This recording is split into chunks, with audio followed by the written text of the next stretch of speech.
Good morning students. Today we will start with our new unit which is unit of immunology. So first of all we will discuss about introduction of immunology, introduction of immunity and different types of immunity. Okay. So first of all we will discuss what is immunology. Okay. So immunology is a branch of biology that covers the study of immune system in all organism.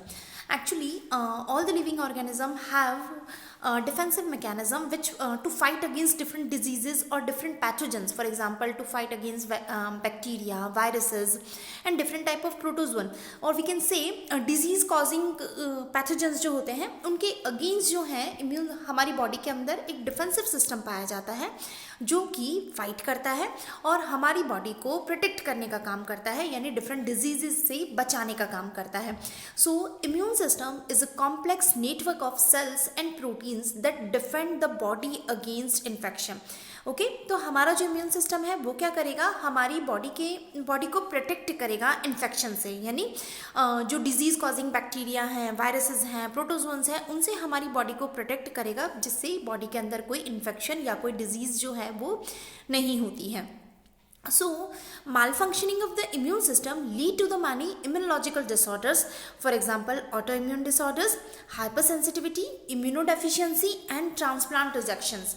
What it means, actually देखिए जो हमारा immune system है अगर वो properly काम नहीं करे, या यूँ कहें कि आप लोगों ने देखा होगा जो हमारा immune system है कुछ लोगों के अंदर वो बहुत strong होता है, वो उनकी lifestyle पे depend करता है, वो उनके डाइट पे डिपेंड करता है. तो कुछ जो होते हैं वो स्ट्रॉन्ग इम्यूनिटी वाले होते हैं पर्सन्स, और कुछ जो होते हैं उनकी इम्यूनिटी वीक होती है. दैट मीन्स जैसे ही टेम्परेचर वेरिएशंस होता है या एनवायरनमेंट के अंदर बदलाव आता है वैसे ही उनमें कुछ ना कुछ ऐसे सिम्टम्स दिखाई देते हैं, यानी वो बीमार जल्दी हो जाते हैं.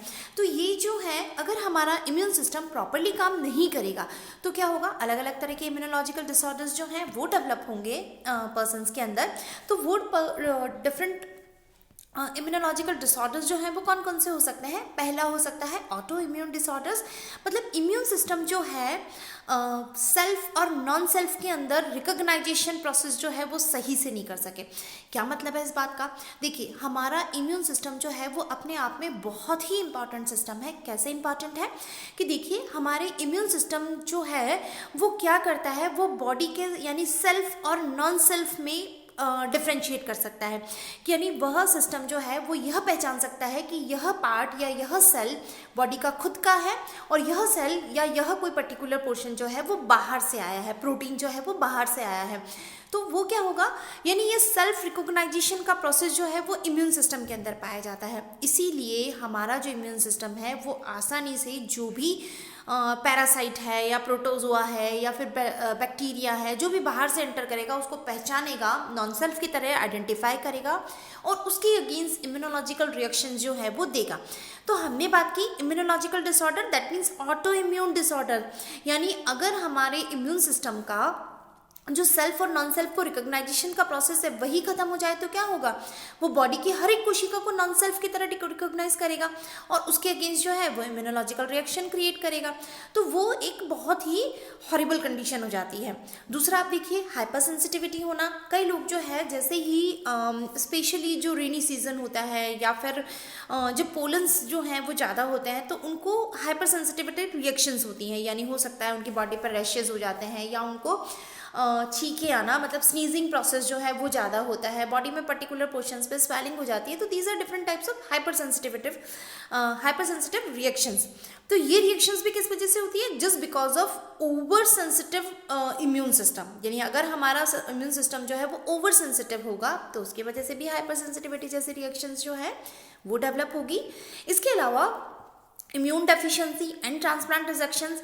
कई बार देखिए कि होता क्या है, कुछ पर्सन्स के अंदर जब उनकी किडनी फेल हो जाती है या लीवर जो है वो प्रॉपरली काम नहीं करता है तो उस कंडीशन में क्या किया जाता है, उनको किसी और पर्सन्स की यानी डोनर जो है वो उस रेसिपिएंट पर्सन को, उस पेशेंट को अपनी किडनी जो है वो डोनेट करता है.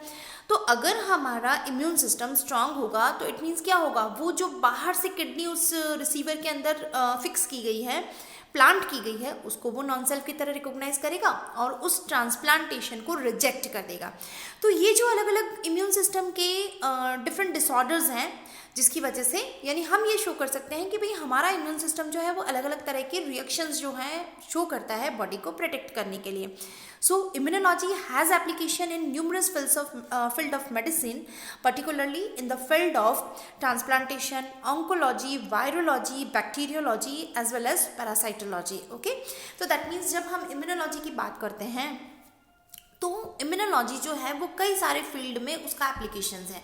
मेडिसिन के अंदर इम्यूनोलॉजी की बात करेंगे क्योंकि डे बाय डे जो है चाहे बैक्टीरिया हो चाहे वायरसेस हो उनके अंदर बदलाव आते रहते हैं, तो उसके हिसाब से मेडिसिन बायोलॉजी जो है उसमें भी उसी पर्टिकुलर बैक्टीरिया के अगेंस्ट या उस पर्टिकुलर वायरस के अगेंस्ट उस तरह का वैक्सीन्स बनाना या उस पर्टिकुलर बैक्टीरिया के अगेंस्ट एंटीबायोटिक बनाना, तो यानी उनमें भी क्या है बदलाव आना ज़रूरी है, तभी हम उस पर्टिकुलर बैक्टीरिया के अगेंस्ट अपनी बॉडी को क्योर कर पाएंगे. ठीक है, ट्रांसप्लांटेशन जो है प्रोसेस उसके अंदर भी इम्यूनोलॉजी के बारे में जानकारी होना ज़रूरी है. ऑन्कोलॉजी प्रोसेस यानी जहाँ पे कैंसर की स्टडी की जाती है, वायरोलॉजी वायरस की स्टडी की जाती है, बैक्टीरियोलॉजी बैक्टीरिया की स्टडी की जाती है, तो इन सभी फील्ड में इम्यूनोलॉजी का जो है वो बहुत इंपॉर्टेंट रोल है. अब देखिए the term immunology it was coined by Russian biologist Ilya Ilyich Mechnikov. उन्होंने सबसे पहले इस टर्म को कॉइन किया था. And immunity is the capacity of multicellular organisms to resist against harmful microorganism to enter into the body और eliminate it. So what is immunity?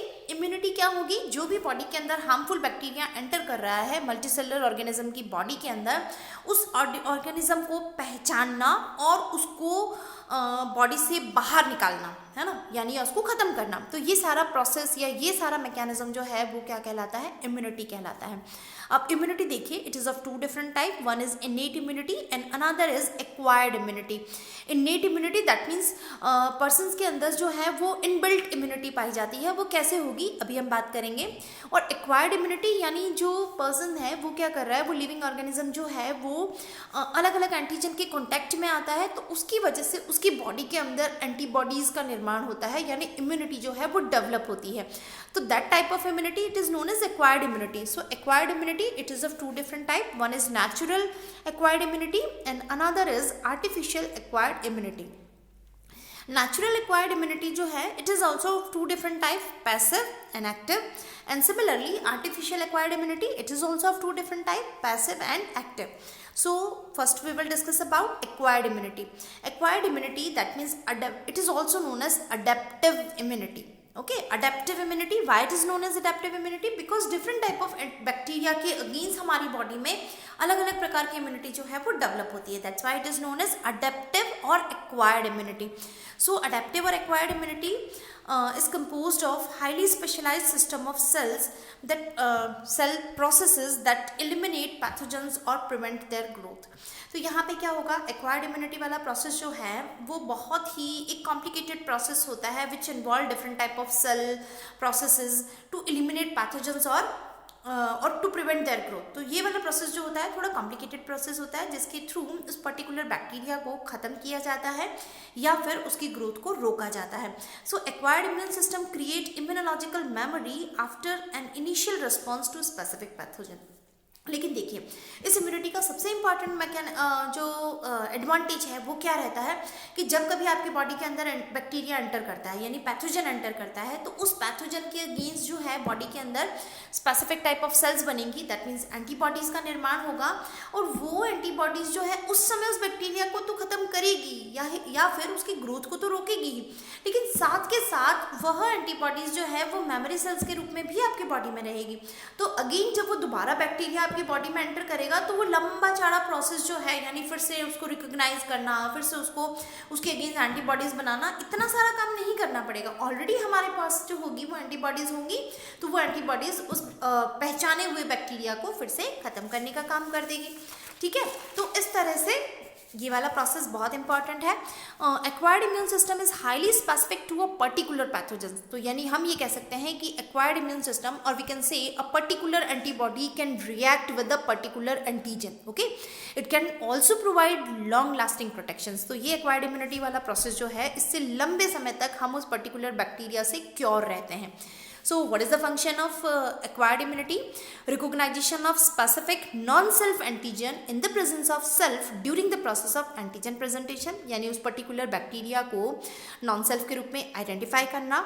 Generation of response that eliminate specific pathogens और pathogen infected cells, यानी इस तरह का process जो है वो initiate करना ताकि उस नॉन सेल्फ बैक्टीरिया को जो उन्होंने आइडेंटिफाई किया है उसके अगेंस्ट एक स्पेसिफिक रिस्पॉन्स जो है वो क्रिएट किया जा सके और उस इन्फेक्टेड सेल को ख़त्म किया जा सके.